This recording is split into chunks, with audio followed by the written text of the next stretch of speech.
Umar says, is it permissible to eat food which some Muslims distribute on their innovative events such as Mawlid, Muharram, Quran, Khawni or Khwani, an Abdul Qadir al-Jilani birthday or anniversary or demise day or whatever, etc.? The answer is as follows. The events themselves are prohibited. Mawlid of the Prophet ﷺ is a clear innovation that was originated in Egypt on the 4th year of Hijrah by the Ubaydiyin al-Fatimiyin, who were a deviant sect wanting to celebrate the death of the Prophet ﷺ rather than his birthday. The Muharram is celebrated by the Shia for the death of Al-Hussein, may Allah be pleased with him.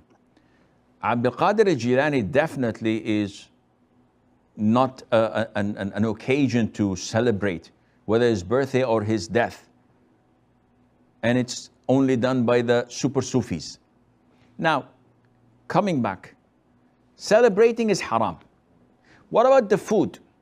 If you're not with them, if you're not sitting and celebrating with them, and you get the food from them, they send it to your home. So I'm in my home, they knock the door, they give me a plate of biryani. If it is vegetarian food, no problem, consume it, it's halal. You're not celebrating and it's a gift to you. Khalas, no problem. What about if it has meat in it?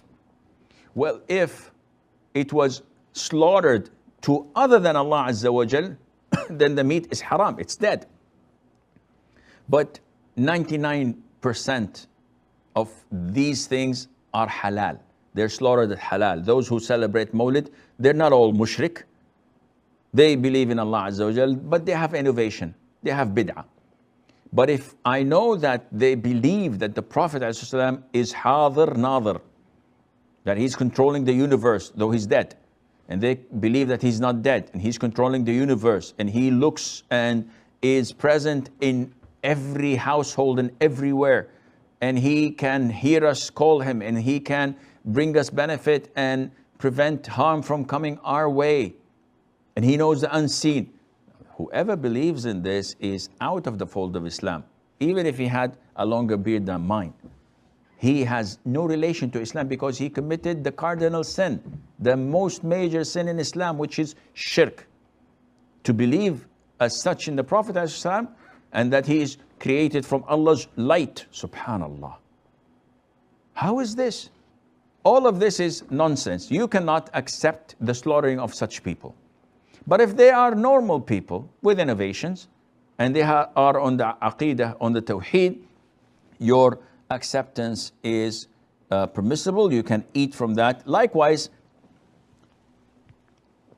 if people send you a piece of their cake they had used to celebrate their birthdays, their anniversaries, no problem in eating it as long as the ingredients are halal, inshallah.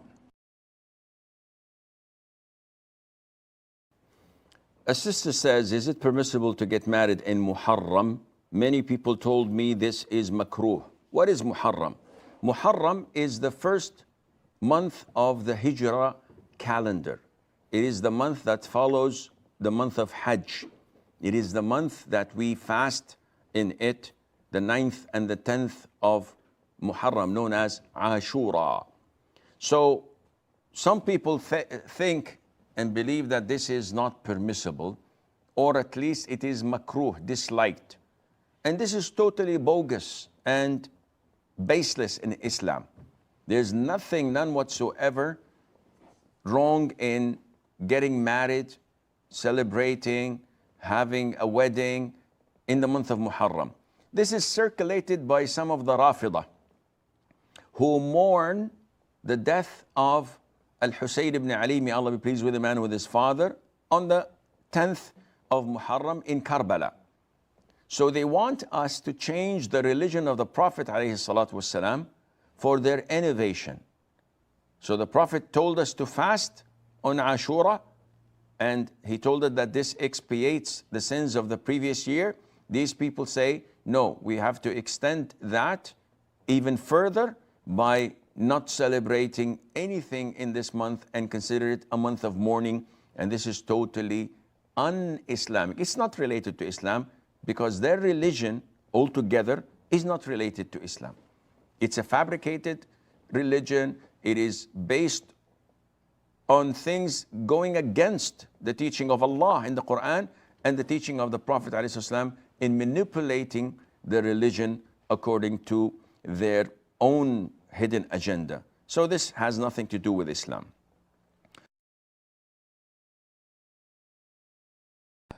Abdul Aziz says, we have started Dhul Qa'dah, about this month of the Islamic calendar. The 11th month is called Dhul Qa'dah.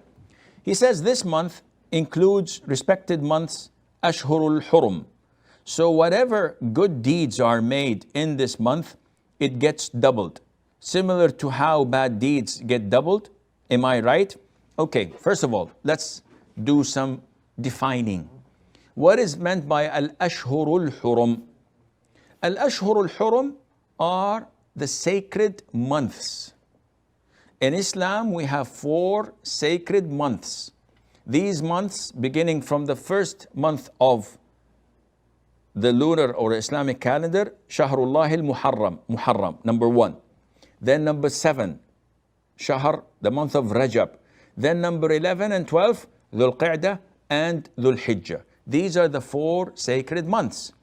Are they mentioned in the Quran? The answer is yes. Allah Azza wa Jal says in chapter 9, Surah At-Tawbah, verse 36, indeed, the number of months with Allah is 12 lunar months in the register of Allah from the day He created the heavens and the earth. Of these, 4 are sacred. That is the correct religion. So do not wrong yourselves during them.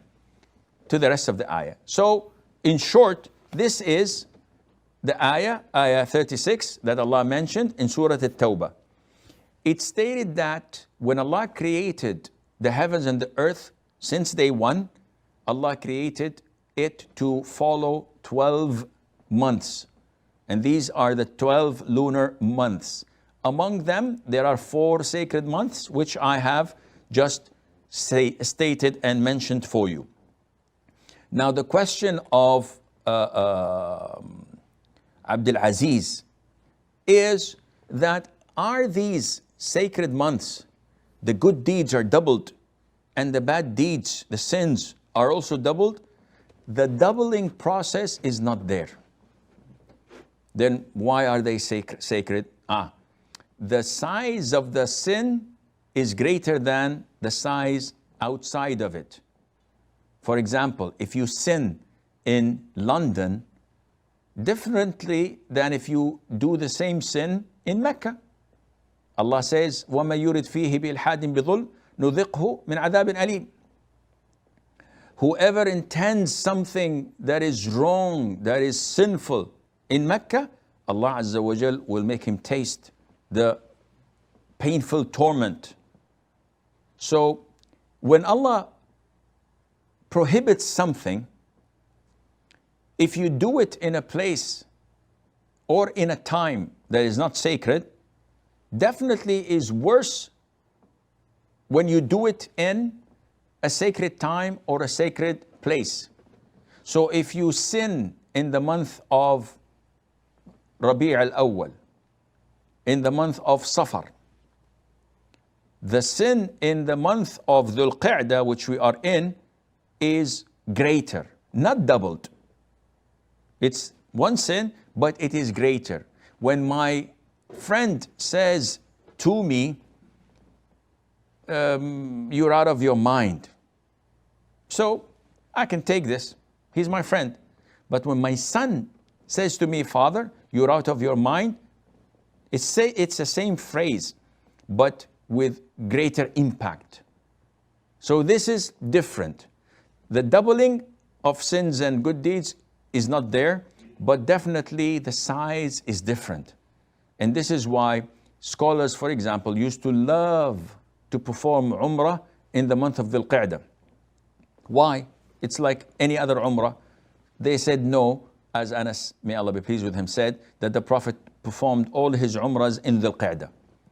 And a lot of the scholars like to perform Umrah in the beginning of the month.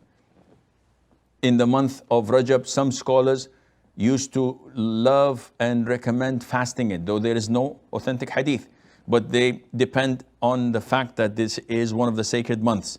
Of course, we know that Muharram, which is the first lunar month of the Islamic calendar, that the Prophet ﷺ highly recommended fasting it, even fasting it, all of it, because this is the best fasting after the month of Ramadan. So from these sayings and hadiths and evidences, scholars came up with the conclusion that the sins are heavier and more serious in the sacred months than the other 8 months, and the good deeds are more valued and rewarded than in the other months, and Allah Azza wa Jalla knows best.